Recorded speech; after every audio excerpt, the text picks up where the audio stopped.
এখানে দীর্ঘ বছর ধরে এখানে এলাকাবাসী হাজার হাজার লোক ঈদের নামাজ আদায় করে, সেটা যাতে বিঘ্ন না হয় এই কারণে আমরা এখানে আমাদের মানববন্ধনের মাধ্যমে প্রতিবাদ জানাচ্ছি। আপনারা জানেন সৈয়দপুর হচ্ছে খেলা তৈরির কারিগর। সৈয়দপুর দিয়ে প্রত্যেক বছর খেলার কারিগর জাতীয় পর্যায়ে খেলে, কিন্তু আজকে আমরা দেখছি এই 5 স্টার মাঠ, যে মাঠে শুধু ঈদের জামাত নয়, যেখানে প্রত্যেক দিন সকাল এবং বিকালে আমাদের কমলমতি শিশু কিশোররা এবং আমাদের বড় ভাইরা তাদেরকে প্র্যাকটিস করান। এই খেলার মাঠে যদি মেলা হয় তাহলে আপনি দেখবেন যে অনেক ছেলেপেলে যারা 4টা থেকে সন্ধ্যা পর্যন্ত মাঠে খেলতেছে তারা কিন্তু আবার এই জায়গা থেকে সরে দাঁড়াবে। ছোট ছোট শিশুরা এই মাঠে অনেক গল্প রয়েছে।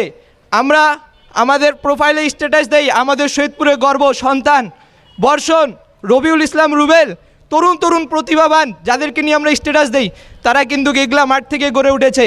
আজ সেইগুলাই মাঠে মেলা বাণিজ্য করে এই খেলা বন্ধ করার এবং এই খেলার দিকটা বন্ধ করার একটা পরিকল্পনা, এটা আমরা মনে নিতে পারবো না। এইখানে দীর্ঘদিন থেকে আমি দেখে আসতেছি যে ছেলেদের খেলার মাঠ, ফুটবল ক্রিকেট খেলা হয়। এই মাঠে সংস্কৃতির নামে অপসংস্কৃতি আমরা হতে দেব না। মাঠের মধ্যে দীর্ঘদিনের ঈদগার মাঠ হিসেবে এটা ব্যবহার হয়। এই ঈদগার মাঠে আমরা কোনো খামখেয়ালি করতে দিব না। আমরা আল্লাহকে ডাকার জন্য এখানে আসি, আর আপনারা আল্লাহ ডাকার বিঘ্ন ঘটাবেন, আমরা ছেড়ে কথা বলবো না। আজকে আমি এখানে দাঁড়িয়ে কথা বলছি, যারা সাংবাদিক ভাইরা আছেন, গণ্যমান্য ব্যক্তিরা আসছেন, বৈষম্য বিরোধী ছাত্ররা আসছেন, মসজিদের মুসল্লিরা আসছেন, এলাকাবাসী আসছেন, আমরা কেউ বলতে পারবো যে এখান থেকে কেউ বাড়ি ফিরে যেতে পারবো? এই গ্যারান্টি কি আমাদের আছে? তাহলে যদি গ্যারান্টি না থাকে, যেমন বিজনেস প্লেস ইজ পারফেক্ট একটা কথা আছে, তেমনি ছাত্রদের জন্য হোক, মুসলমানের জন্য হোক, যে কোনো মুসলমান যদি মারা যায় তাহলে জানাজার জায়গা কোনটা? এই একটাই জায়গা।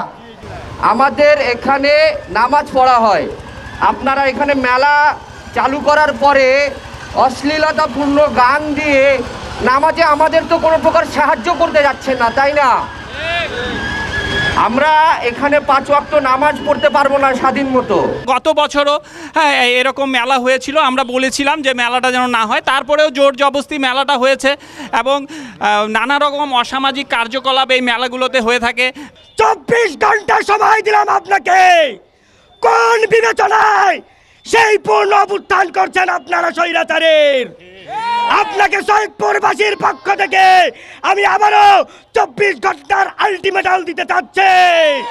24 ঘন্টার মধ্যে 5 স্টার মাঠের যে ডেকোরেশনের পাশ ফেলেছেন পরিষ্কার করবেন, না হলে ছাত্র জনতা আবারও কুরুক্ষেত্রে পরিণত করবে 5 স্টার মাঠ।